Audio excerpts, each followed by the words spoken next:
What's up guys, my name is Mateo Hall. So at the beginning of 2021, or the end of 2022 technically, everyone was making their New Year's goals and resolutions, and one of mine was that I wanted to start reading a little bit more. Now I was trying to set really specific goals on everything. I didn't want to just say I want to read more in 2021 because that seems like it would be useless and I would fail pretty quickly. So in 2021, I decided that I was going to either read or listen to at least one book every single week, and I did. Now, obviously, there were some weeks where I fell back. I didn't quite finish an entire book in 1 week, or I'd be reading 2 books in 1 week in order to catch up for another. But all in all, I was able to finish somewhere up to, I think it's 49 books this year so far, which I think was absolutely insane.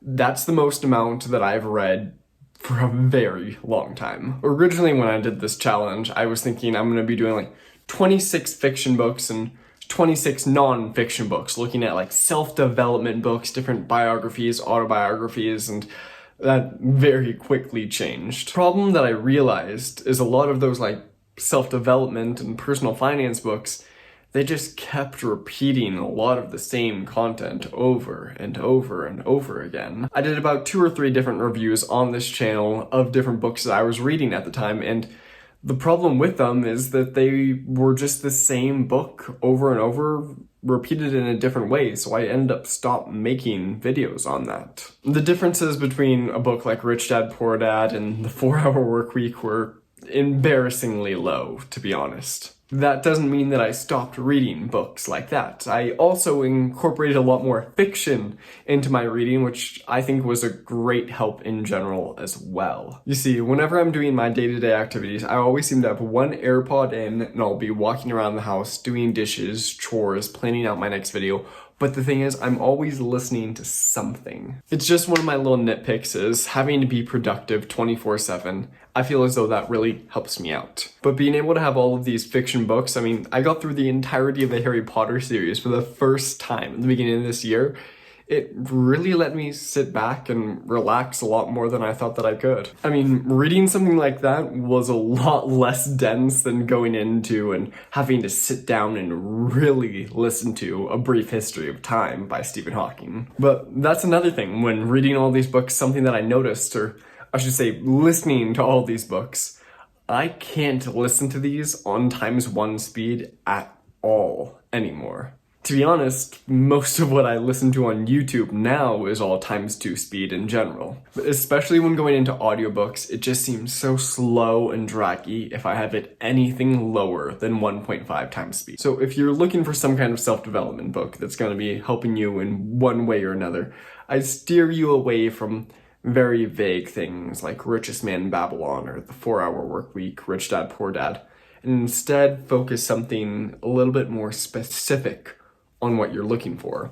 For instance, I read The Millionaire Real Estate Agent by Gary Keller and several others, as well as The Millionaire Real Estate Investor. You see, this was one of the very few books that I actually own myself and didn't just have a digital copy of. In order to get the biggest bang for your buck and some true value out of the books that you're reading, focus in on what your specific niche is. For instance, mine is real estate. So when I started focusing on books that were just talking about real estate, I felt like I learned 3 times as much in the same amount of volume. Now, that's not to discount Tim Ferriss or Robert Kiyosaki anyways, because they're absolutely amazing, rich people and very successful, so they definitely know what they're talking about. It's just after you get the basics solved, you don't really need to take the step back in order to look at them again. It's really the same way I feel about Dave Ramsey. Once you get your basics solved, start to delve into something a little bit deeper that'll teach you more than what you might have thought was possible before. And while you're doing that, maybe you could dive into a genre that you didn't really know if you liked before. I personally have never really read horror up until this point. Exposing myself to the likes of Stephen King and some more dense content that I could actually just relax to was liberating, really.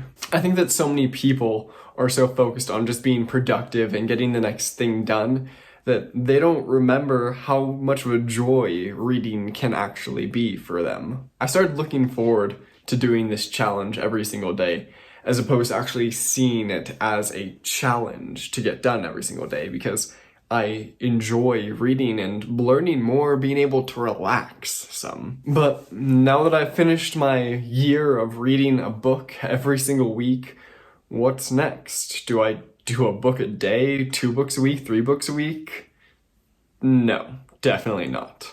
You see, no matter how much I loved this challenge at times, there were other times where it kind of sucked, to be honest. Reading, for me, it shouldn't be a chore that you have to go through and do every single day. When I fell behind a week or so and I'd have to get through 2 or 3 books in 1 week, I felt as though I couldn't really enjoy them as much as I wanted to. As opposed to what I'm probably going to start doing now and just read for pleasure and enjoy what I'm reading and focusing on specific niches and anything that interests me, that's much better. There's a saying that it takes 21 days to form a habit and 90 days to form a lifestyle. So, just by doing this challenge for a year, I feel like my lifestyle definitely now includes reading. I would recommend for everybody that made it this far into this video to do this challenge yourself. Do it for 6 months, do it for a quarter, do it for a year, but try to read a book every single week for a year straight. It's enlightening. Get around to the classics that you never got a chance to read, or something that you had to read in high school that you didn't really like because you were forced to. You might be shocked by how much you actually did like it. I mean, that's how I ended up feeling with Frankenstein, and I finally got around to reading Moby Dick for the first time. You will be shocked by a lot of books out there, like The Adventures of Sherlock Holmes, that, everyone knows they exist, but how many people have actually read them? So now, as 2021 is wrapping up, and I'm thinking of my goals for 2022 and getting ready to make that video, I'm no longer going to be setting a goal of reading a book every single week, but I might still have some kind of reading goal every week. Because there are so many articles published online that are full of really good information. You just have to know how to check your source and actually validate them. So instead of reading The Millionaire Real Estate Agent for the 3rd time, maybe I start looking at companies' papers and news reports a little bit more, because all in all, it's really important to stay educated, whether that be through reading books, keeping in times with current events, or just furthering your knowledge set in one way or another. With all that said, if you made it this far into the video and you aren't subscribed, please do. We're going through a 12-day challenge right now, posting 1 video every single day, and it's been exhilarating. It's not something that I'm going to be doing till the end of time, because just like my 1-year challenge of reading a book every single week, it's something to get you in that mindset, but it won't be forever. So if you made it this far into the video, check the links down in the description. I have some goodies for you down there. And I will see you tomorrow until we continue our